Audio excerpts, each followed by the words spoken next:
Alright, in this particular video, I will show you how to complete the square, or sometimes the question will express in a way whereby it asks you to express to the form x plus a bracket square plus b. So this is actually the complete the square form. So I have two examples for you. Alright, so I'll work on this example over here first, which is x squared minus 4x minus 3. So how do you complete the square? In this case, the first thing you do is I open a bracket, I put an x first. Now take a closer look at the number in front of x. I have minus 4 or negative 4. So I put minus 4 over 2. I close my bracket, I put a square. I continue to write my minus 3 from the top.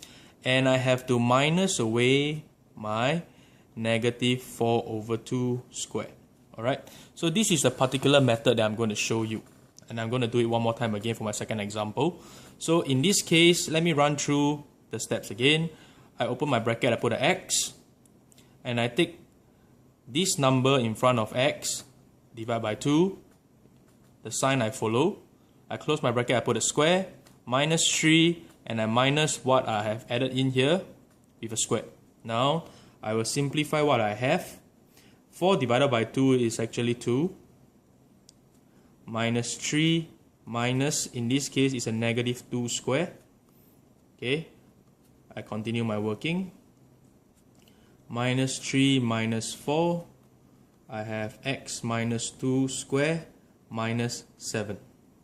Alright, so can you see that this is actually exactly the form what I have? And I know that my a is actually negative 2 and my b is actually negative 7. Alright, now for the second example, x squared plus 4x minus 5. I'm showing you this example because this example over here is a minus sign and this example over here is a plus sign. So how do I deal with it? Same thing, I open my bracket, I put an x. Then now my number over here is a positive 4. Doesn't matter. I divide by 2, close bracket square. I continue to write my minus 5 and I minus away what I added in, 4 over 2 square. Alright, so 4 over 2 is again 2.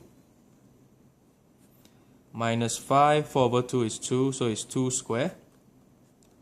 I continue my working. I'll have minus 5 minus 4, x plus 2 square minus 9.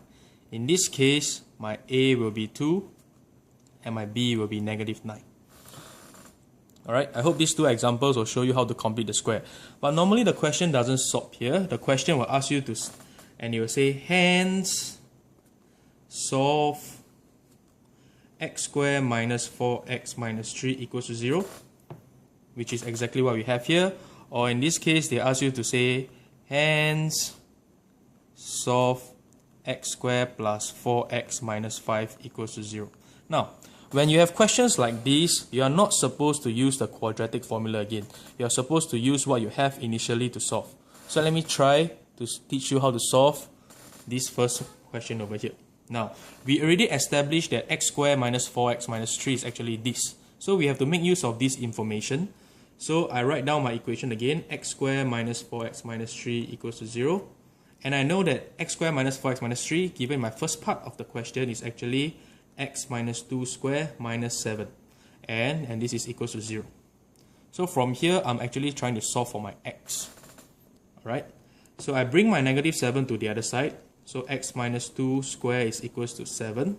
How do I remove this square? I have to square root both sides. So I have x minus 2 equals to, don't forget your plus minus square root 7. Alright, I bring over my negative 2. I'll have plus minus square root 7 plus 2. Minus 2 bring over is a addition of 2. So I'll have two answers, square root 7 plus 2 or minus square root 7 plus 2. So I have two answers. Alright, so what about this second question over here? I have x squared plus 4x minus 5 equals 0. So I write my equation again.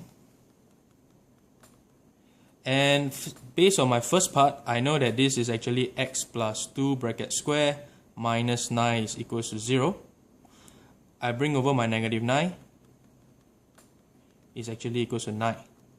Alright, then to remove the square root, To remove the square, I have to square root both sides. I'll have plus minus square root 9, which is equals to plus minus 3. Okay, so my x is actually plus minus 3 minus 2, which is equals to